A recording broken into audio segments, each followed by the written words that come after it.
Today, we're going to talk about a single, powerful moment from the Bhagavad Gita, a moment that wasn't defined by an action or a weapon, but by a sound. I mean, think about it. The right word, a certain tone of voice, even a sudden silence. It can just shift everything. It can build you up, or it can completely tear you down. It can make you feel confident, or it can absolutely shatter that confidence in a heartbeat. Well, that is exactly what happened on the battlefield of Kurukshetra. Before a single arrow was even fired, a sound was unleashed that sent this psychological shockwave through an entire army. It was incredible. Okay, so let's set the scene. You have two massive armies, the Kauravas and the Pandavas, facing each other down. They are ready for war. The air is just thick with tension. You can feel it. So first, the Kaurava side signals that they're ready. One by one, their warriors blow their conches. It's loud, yeah, but it's kind of disjointed, you know? Then, the Pandavas respond. And they don't just answer back, they overwhelm. All at once, their greatest warriors, led by Krishna himself, let out this unified, thunderous blast from their divine conches. The sound was immense and, frankly, terrifying. And that brings us to the crucial verse that describes the effect of that sound. Let's dive into Bhagavad Gita chapter 1, verse 19. This is the verse that really captures the impact of what just happened. First, I want you to just listen to the original Sanskrit. Even if you don't know the words, the rhythm and the sound itself, it just carries this weight. Here it is. Ghoṣo dhārtarāṣṭrāṇāṁ hṛdayāni vyadārayat, nabhaś pṛthivīṁ caiva, tumulo vyanunādayan. And here it is again written out, so you can kind of see the pronunciation. Ghoṣo dhārtarāṣṭrāṇāṁ hṛdayāni vyadārayat, nabhaś pṛthivīṁ tumulo vyanunādayan. So what does it mean? It says that tumultuous sound, echoing through heaven and earth, tore the hearts of the sons of Dhritarashtra, the Kauravas. Okay, so that phrase right there is the key. Tore the hearts. What does that actually mean?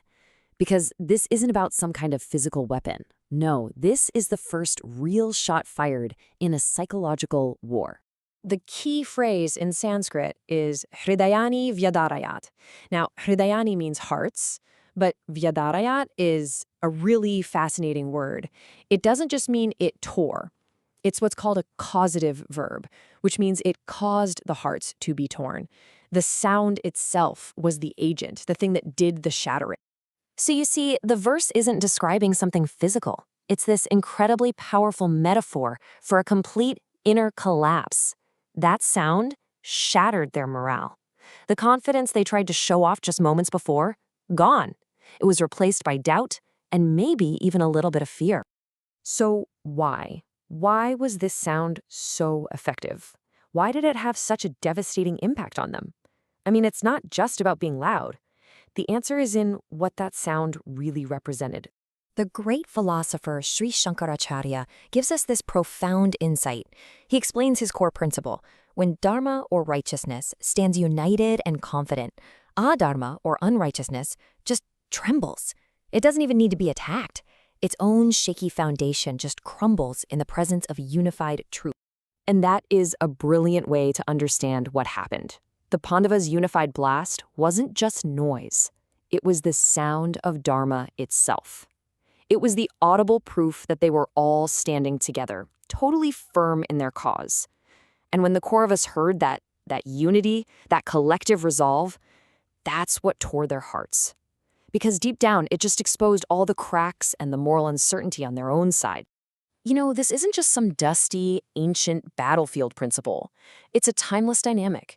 It's a part of human psychology that we can see playing out all around us, even today.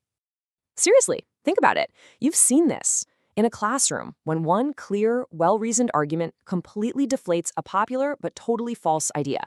Or at work, a team that is genuinely united and clear on their values can stand up to almost anything, while a team built on ego just crumbles. It happens in families. It even happens inside our own minds, right? When that one moment of clarity, of truth, just silences all of our noisy, conflicting doubt. So what this leaves us with is this really powerful idea about what conflict is. The real battle often isn't the one that's fought with swords and arrows. Not a single arrow has been notched. The war hasn't technically even started yet. But in that one thunderous sound, a crucial battle was already fought and won. The psychological high ground was taken, and the seeds of doubt were planted deep in the heart of the enemy.